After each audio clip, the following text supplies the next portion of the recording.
Aka kanya isi yose hanze amaso Tanzania yibaza iti ese imyigaragambyo yamaze igihe yabigeze ku iherezo? Nawe uti kubera iki? Ni uko Perezidante Samia Suluhu Hassan yamaze kuba arahirira kuyobora kino gihugu. Bano bagize bati Samia Suluhu Hassan yarahiriye kuyobora Tanzania nyuma y'iminsi mu mijyi ikomeye y'iki gihugu haba imyigaragambyo yamagana amatora yabaye tariki ya 29 Ukwakira 2025. Uyu muhango wabereye mu kigo cya gisirikare mu mujyi wa Dodoma kuri uyu wa gatatu Ugushyingo. Witabiriwe n'abandi bake biganjemo abayobozi n'abahagarariye ibihugu mu rwego rwo kubungabunga umutekano wawo.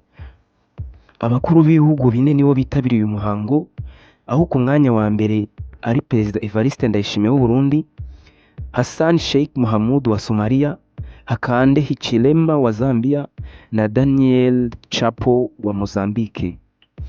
Nyuma yo kurahira, Samia yavuze ko abakoze imyigaragambyo bahungabanyije umutekano w'igihugu, abamenyesha ko uburyo bwo gukemura ibibazo bafitanye ari ibiganiro, kuko igisubizo cyavamo cyafasha bose guhuza imbaraga no kubaka igihugu.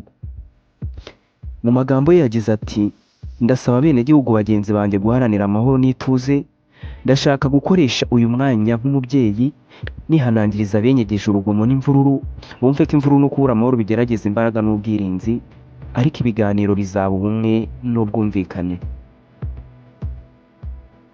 Yashimye imiryango mpuzamahanga yohereje indorerezi mu matora ya Tanzania n'ubutumwa bahaye igihugu cye.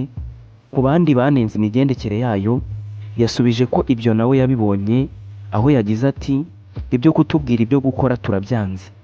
Tariki ya 1 Ugushyingo komisiyo y'amatora yatangaje ko Perezida Samia yagize amajwi 97.66%, agahigika abandi bakandida 16 bari bahatanye. Ry'umunyapolitike Tundu Lissu ufunzwe ryo ryamaganye ibyavuye muri aya matora, rigaragaza ko atashingiye ku ihame rya demokarasi.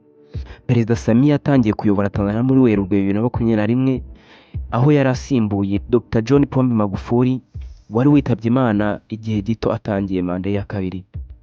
Reka nkushimire kandi nkwifurize gukomeza kugubwa neza. Ciao ciao.